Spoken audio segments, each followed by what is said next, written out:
নমস্কার বন্ধুরা, রিশ্রী কিচেনে তোমাদের স্বাগত জানাই। আজকে দেখো আমি তিলের মিল্ক কেক বানাবো, আর এটা কিন্তু বানানো খুবই সহজ, মাত্র দুটো জিনিস দিয়ে বানিয়ে নিতে পারবে।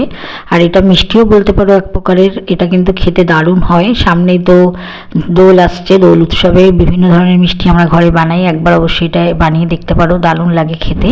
তো দেখো আমি একটা ভেঙে দেখিয়ে দিচ্ছি কতটা সুন্দর হয়েছে। এটাকে সন্দেশও বলতে পারো তিলের। তো প্রথমেই দেখো আমি 1 কাপ তিল নিয়েছি, এটাকে একটু ভাজা করে নেব।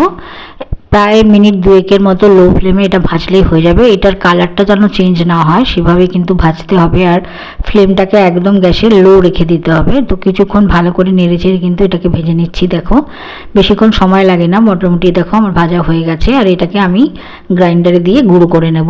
খুব বেশি চালাবে না, চালালে কিন্তু তেলের যে তেলটা বেরিয়ে যাবে। তো দেখো আস্তে আস্তে থেমে থেমে 2-4 বার চালালে কিন্তু হয়ে যাবে। এদিকে দেখো কড়ার মধ্যে আমি 1 চামচ ঘি দিয়েছি। ঘিটা একটু গরম হয়ে গেলে এবার আমি তিলের যে গুঁড়োটা বানিয়ে নিয়েছি সেটাকে দিয়ে দিলাম, আর সঙ্গে দিয়ে দেবো 1/2 কাপ গুঁড়ো দুধ। সবগুলোকে দিয়ে খুব ভালো করে ভাজবো। তো এটাকেও কিন্তু লো ফ্লেমে রেখে একটু ধৈর্য ধরে ভাজতে হবে। তো এটাকে ভালো করে ভেজে নেব, হালকা একটা কালার কিন্তু চেঞ্জ হবে। দেখো আস্তে আস্তে কিন্তু আমি ভেজে নিচ্ছি, কিছুক্ষণ ভালো করে মিশিয়ে নিয়ে দুটোকে খুব ভালো করে ঘিয়ের মধ্যে কিন্তু এটাকে ভেজে নিতে হবে। এটাকে একটু ধৈর্য ধরে করে নিলে কিন্তু খেতে খুব ভালো হবে এই মিষ্টিটা। তো দেখো আমি কন্টিনিউ কিন্তু চালিয়ে যাচ্ছি, এই সময় কিন্তু কন্টিনিউ এটাকে নাড়তে হবে, নাহলে নিচ থেকে ধরে যেতে পারে। দেখো আমার কিন্তু ভাজা হয়ে গেছে। এবারে আমি এটাকে নামিয়ে রেখে দিচ্ছি। আর এদিকে দেখো একটা চিনির শিরা করে নেব, সেই জন্য 1/2 কাপ চিনি দিয়ে দিলাম, আর 1/4 কাপ জল দিয়ে দিলাম। এটা দিয়ে একটা শিরা করব। এটাকে কিন্তু এক তারের একটা চাশনি বানাতে হবে। তো কিছুক্ষণ ভালো করে চিনিটা গলে যাওয়ার পরে 2 মিনিটও লাগবে না, ধরো 1 থেকে 1.5 মিনিটের মধ্যেই কিন্তু এক তারের চাশনিটা হয়ে যাবে। দেখো মোটামুটি কিন্তু হয়েও এসছে, আমার চিনিটা গলে গেছে এবং চাশনিটাও হয়ে গেছে। দেখো আমি দেখিয়ে দিচ্ছি, এটা কিন্তু এক তারের একটা চাশনি হয়ে গেছে।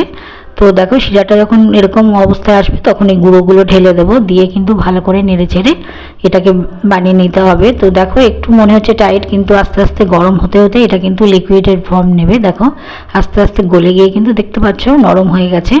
তো এটাকে খুব ভালো করে নেড়ে চেড়ে কিন্তু বানিয়ে নিতে হবে। এটা যখন একটু গাঢ় হবে তখন এটাকে নামাবো। তো একটু ভালো করে কিন্তু এটাকে মিশিয়ে কন্টিনিউ এভাবে রান্না করতে হবে। এবার এর মধ্যে আমি 1 চামচ ঘি দিয়ে দিলাম, দিয়ে এটাকে আবারও ভালো করে কিন্তু মিশিয়ে নেব। নিয়ে কিছুক্ষণ এভাবে নেড়ে চেড়ে রান্না করতে হবে।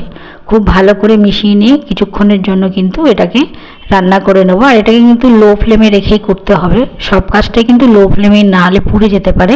তো দেখো মোটামুটি কিন্তু আমার হয়ে এসছে, খুব বেশি টেনে নিলে হবে না, একটু এরকম টাইপের থাকতে কিন্তু এটাকে নামিয়ে নিতে হবে। আমার কিন্তু এটা হয়ে গেছে।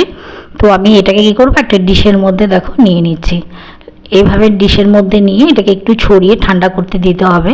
তো দেখো সবটা নিয়ে নিয়েছি, নিয়ে এবার ডিশের মধ্যে, তোমরা চাইলে কিন্তু কোনো টিফিন বক্স কিংবা কেক প্যানের মধ্যেও দিয়ে কিন্তু এটাকে জমিয়ে নিতে পারো। তো দেখো এখনও কিন্তু এটা নরম আছে, এই অবস্থাতে হালকা করে ছুরি দিয়ে কিন্তু একটু দাগ দিয়ে নেব, তাহলে কী হবে পরে কাটতে সুবিধা হবে। তো সেই জন্য দেখো আস্তে আস্তে কিন্তু এভাবে দাগ দিয়ে নিচ্ছি এটাকে। তো যেরকম ইচ্ছা সাইজ তোমরা রাখতে পারো, ছোট বড় যেভাবে হোক। দেখো এটা মোটামুটি একটু ঠান্ডা হওয়াতে চাকু দিয়ে আবারও আমি সেই একই জায়গা দিয়ে একটু কেটে নিচ্ছি।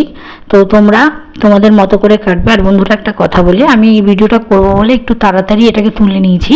তোমরা ঘন্টা দিয়ে কিন্তু এটাকে ছেড়ে দেবে, একদম ঠান্ডা হতে হবে পুরো, তাহলে যখন পুরো ঠান্ডা হয়ে যাবে এটা কিন্তু খুব সুন্দরভাবে শক্ত হয়ে যাবে। দেখো আমি এভাবে আস্তে আস্তে কিন্তু একটা একটা করে সবগুলোকে তুলে নেব।